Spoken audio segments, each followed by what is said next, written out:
Hello दोस्तों, आशा करते हैं कि आप लोग अच्छे होंगे।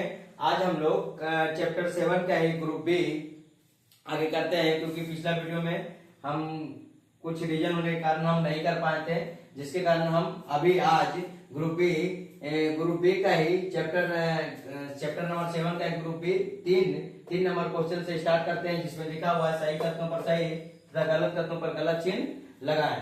ठीक है, बोला कि मणिपुरी की रानी गेडेलियो ने मात्र 13 वर्ष की आयु में संघर्ष किया था। हाँ, ये सही है। मणिपुर की रानी गेडेलियो ने मात्र 13 वर्ष की आयु में ही संघर्ष किया था। ये क्या है? सही है। बोला कि असहयोग आंदोलन के समय 6000 महिलाओं ने समर्थन किया। हाँ, असहयोग आंदोलन जब 1920 ईस्वी में हुआ था, उसमें 6000 महिलाओं ने भी समर्थन किया था। तो ये भी क्या है? सही है। ये भी क्या है? सही है।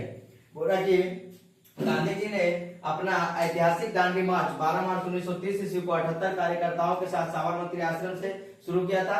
हाँ, ये भी सही है। जैसे कि 12 मार्च 1930 ईस्वी को सविनय अवज्ञा आंदोलन शुरू किया जाता है, लेकिन मुख्य रूप से दांडी मार्च हुआ था 12 मार्च से लेकर के 6 अप्रैल तक। 24 दिन के संघर्ष के साथ गांधी जी ने 78 कार्यकर्ताओं के साथ साबरमती आश्रम से शुरू किया था और नमक प्रकार को हटाया था। ये भी क्या है? सही है। बोला कि प्रीतिलता बेदार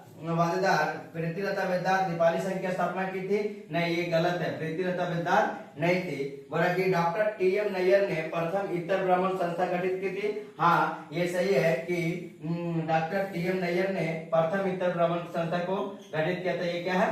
सही है। तो ये आपका 3 नंबर क्वेश्चन सही गलत आपका पूरा हुआ। अब इसके आगे हम लोग देखते हैं 4 नंबर क्वेश्चन, वाक्य और दृढ़ कथनात्मक प्रश्न को।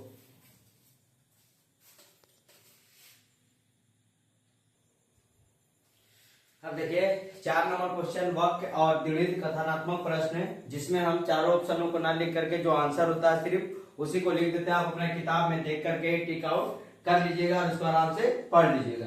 बोला कि वाक्य क्या बोलता है कि ब्रिटिश प्रशासकों ने रोलैक्ट एक्ट पास करके भारतीयों की भावनाओं को आहत किया था। हाँ, रोलैक्ट एक्ट 1919 में लागू किया गया एक ऐसा कानून था जिसमें बिना किसी अपील, बिना किसी दलील और बिना किसी वकील को जबरदस्ती किसी को भी जेल में बंद कर दिया जाता था। ना किसी का सुनता था, ना किसी का समझता था।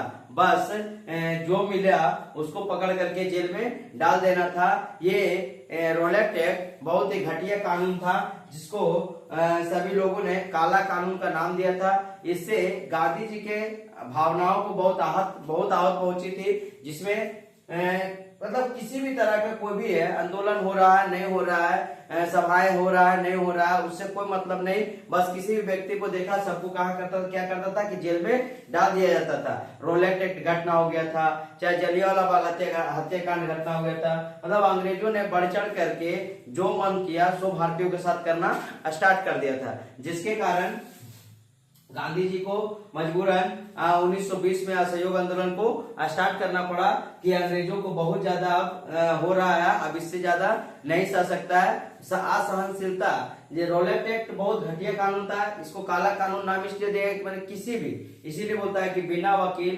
बिना दलील और बिना अपील के अगर कोई कानून है तो कौन कानून था? रोलैक्ट एक्ट का कानून था, जिसको काला कानून नाम दिया था। और ब्रिटिश प्रशासकों ने रोलैक्ट एक्ट पास करके भारतीयों की भावनाओं को आहत किया था। हाँ, यह एक प्रकार का दमनात्मक कानून था। ठीक है, दमनात्मक कानून था। किसी भी प्रकार से किसी व्यक्ति को जहां मन तहां से उठा करके उसको क्या करता था कि जेल में बंद कर देता था, खूब पीटता था, उस पर अत्याचार किया जाता था। बोला कि दूसरा नंबर क्वेश्चन, 12 मार्च 1930 को गांधी जी ने सविनय अवज्ञा आंदोलन 12 मार्च 1930 को गांधी जी ने सविनय अवज्ञा आंदोलन प्रारंभ किया था। इसका रीजन क्या था? इसका वाक्य है कि 12 मार्च 1930 को गांधी जी ने सविनय अवज्ञा आंदोलन प्रारंभ किया। इसका रीजन यही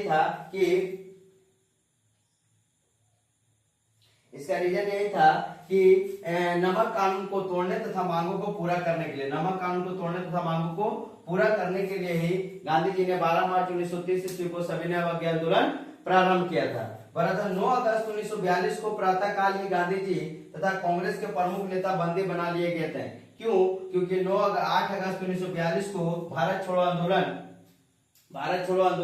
का प्रस्ताव पास कर दिया गया था कि इसी में गांधी जी ने करो यार मरो का नारा भी दिया था कि अब करना है या तो मरना है, लेकिन भारत को आजादी तक लेके जाना है। लेकिन सभी नेताओं को 9 अगस्त 1942 को प्रातःकालीन गांधी जी और प्रमुख जो कांग्रेस के नेता थे सभी को जेल में बंद कर दिया था। इसका रीजन क्या था कि गांधी जी ने अंग्रेजों के खिलाफ ही 8 अगस्त 1942 ईस्वी को भारत छोड़ो आंदोलन की घोषणा किया था। इसीलिए सभी नेताओं और कांग्रेस के गांधी जी और सभी नेताओं को क्या कर दिया था, बंदी बना लिया गया था। अब इसके आगे 4 नंबर क्वेश्चन देखते हैं इसी का, वाक्य और द्विधात्मक प्रश्न का। देखिए 6 नंबर क्वेश्चन क्या हो रहा है, 4 नंबर क्वेश्चन बोला हेमचंद्र घोष के साथ मिलकर लीला नाग ने दीपाली संघ की स्थापना की थी। हाँ, तो हेमचंद्र घोष के साथ मिलकर के लीला नाग ने दीपाली संघ की स्थापना की थी। इसका रीजन यह था कि लीला नाग शिक्षाओं में परिवर्तन करना चाहती थी। लीला नाग जो थी शिक्षाओं में क्या करना चाहती थी, परिवर्तन करना चाहती थी। इसलिए हेमचंद्र घोष के साथ मिलकर के लीला नाग ने दीपाली संघ की स्थापना किया था। आगे 5 नंबर क्वेश्चन देखते हैं। गांधी जी तथा अंबेडकर के बीच 1932 ईस्वी में पूना समझौता हुआ था। इसका रीजन क्या था कि अंबेडकर भी अलग से सीटों का मांग करते थे, अलग से आरक्षण चाहते थे, अलग से पार्टी बनाना चाहते थे, जिसके रीजन क्या हुआ कि दलित वर्गों के लिए साधारण वर्ग में सीटों का आरक्षण देने के लिए साधारण वर्गों में सीटों का आरक्षण देने के लिए पूना समझौता 1942 में अंबेडकर और गांधी जी के बीच में किया गया था, ताकि आपको क्या मिले, दलितों वर्गों के लिए साधारण वर्गों में सीटों को आरक्षण देने के लिए इन दोनों के बीच में समझौता हुआ था। अब इसके आगे हम लोग 5 नंबर क्वेश्चन देखते हैं, जिसमें फिल इन द ब्लैंक भरने वाला है, और 6 नंबर जो है दोनों स्तंभों का सही स्तंभों का मिलान करना है। दोनों हम इसी वीडियो में देखते हैं।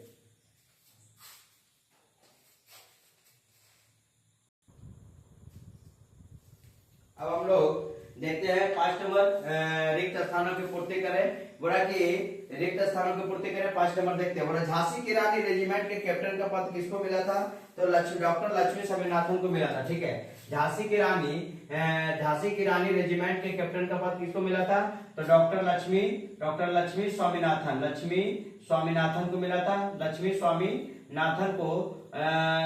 स्वामीनाथन को झांसी की रानी रेजिमेंट के कैप्टन का पद मिला था। और गांधी जी ने भारत छोड़ो आंदोलन के समय क्या नारा दिया था, तो गांधी जी ने भारत छोड़ो आंदोलन के समय करो या मरो का नारा दिया था। करो या तो मरो, डू एंड डाई का नारा किसने दिया था, तो गांधी जी ने दिया था।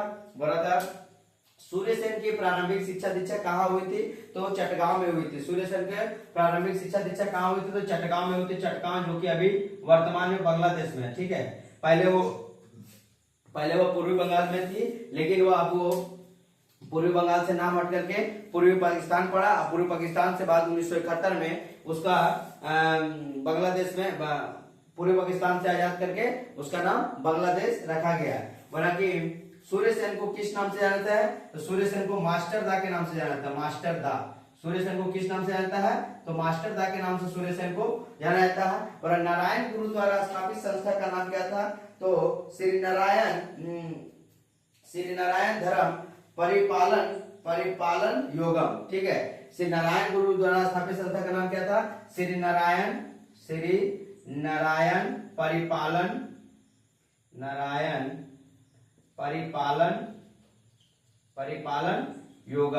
योगम था। ठीक है, परिपालन योगम था। बोला कि नारायण गुरु द्वारा स्थापित संस्था का नाम क्या था, तो श्री नारायण परिपालन योगम था।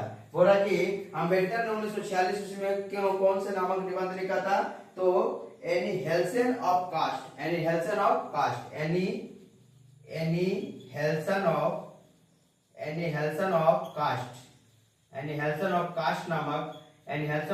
नामक निबंध लिखा था।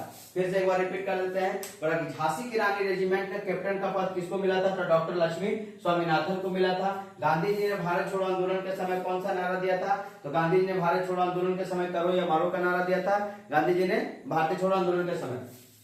बोला कि सूर्यसेन के प्रारंभिक शिक्षा दीक्षा कहाँ आरंभ हुई थी, तो सूर्यसेन के प्रारंभिक शिक्षा दीक्षा चटगांव में शुरू हुए थे। चटगांव अभी कहा, जो चटगांव वर्तमान में बांग्लादेश में पड़ता है। बोला कि सूर्यसेन को किस नाम से जाना जाता है, तो सूर्यसेन को मास्टर दा के नाम से जाना जाता है। सूर्यसेन को किस नाम से जानता है, मास्टर दा के नाम से जानता है। नारायण गुरु द्वारा स्थापित संस्था का नाम क्या था, श्री नारायण परिपालन योगम। ठीक है, श्री नारायण परिपालम योगम था। और अम्बेडकर ने 1946 में कौन सा नामक निबंध लिखा था? तो यानी हेल्सन ऑफ कोस्ट नामक निबंध अम्बेडकर ने 1946 ईस्वी में लिखा था।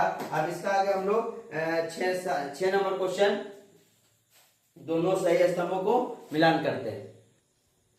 अब देखिए ग्रुप बी का हम लोग 6 नंबर जो कि लास्ट है ग्रुप बी का, दोनों स्तंभों का मिलान करते हैं। बोला कि 1 नंबर में है आ और आकारा, जिसमें है विजय लक्ष्मी पंडित, कमला नेहरू, मातंगिनी हजरा और डॉक्टर लक्ष्मी स्वामीनाथन। तो विजय लक्ष्मी पंडित किससे संबंधित है? तो विजय लक्ष्मी पंडित जो थे वो असहयोग आंदोलन से संबंधित है। तो 1 का हो जाएगा 3 नंबर, 1 का हो जाएगा 3 नंबर। विजय लक्ष्मी पंडित जो किससे था? तो असहयोग आंदोलन से था, 1 का हो जाएगा 3 नंबर। और कमला नेहरू किससे संबंधित है? तो कमला नेहरू सविनय अवज्ञा आंदोलन से था, 2 का हो जाएगा 4 नंबर। मातंगिनी हजरा किससे संबंधित है? तो भारत छोड़ो आंदोलन से, तो सी का हो जाएगा 1 नंबर। और डॉक्टर लक्ष्मी स्वामीनाथन जो था वो आजाद हिंद फौज से संबंधित था, जो झांसी की रानी रेजिमेंट के कैप्टन थे डॉक्टर लक्ष्मी स्वामीनाथन। फिर से बोल देते हैं, विजय लक्ष्मी पंडित किससे संबंधित था? तो असहयोग आंदोलन से था। विजय लक्ष्मी पंडित। कमला नेहरू किससे संबंधित था? तो सविनय अवज्ञा आंदोलन से था। मातंगिनी हजरा किससे संबंधित था? भारत छोड़ो आंदोलन से था। और डॉक्टर लक्ष्मी स्वामीनाथन किससे संबंधित था? आजाद हिंद फौज से था। अब बोला कि एंटी सर्कुलर सोसाइटी, बरामद का युद्ध, चटगांव आर्मर रेड और सत्यशोधक समाज। उधर है विनय बादल दिनेश, सचिंद्र प्रसाद बोस, सूर्य सेन और ज्योतिबा फुले। तो एंटी सर्कुलर सोसाइटी जो था वो सचिंद्र प्रसाद बोस से संबंधित था, तो सचिंद्र प्रसाद बोस। 1 का हो जाएगा 2 नंबर। उसके बाद बरामद का युद्ध हो जाएगा विनय बादल और दिनेश, बरामद का युद्ध में। चटगांव आर्मर रेड हो जाएगा सूर्य सेन, चटगांव से संबंधित कौन थे? सूर्य सेन था। और सूर्य सेन को मास्टर डा के नाम से भी जाना जाता है। और सत्यशोधक समाज का ज्योतिबा फुले, तो 3 का 3 और 4 का 4 ही हो जाएगा। 2 का हो जाएगा बरामद का युद्ध, विनय बादल और दिनेश, 2 का बी का हो जाएगा 1 नंबर। और एंटी सर्कुलर सोसाइटी हो जाएगा सचिंद्र प्रसाद बोस से संबंधित हो जाएगा। इसके आगे हम लोग 3 नंबर और 4 नंबर देखते हैं।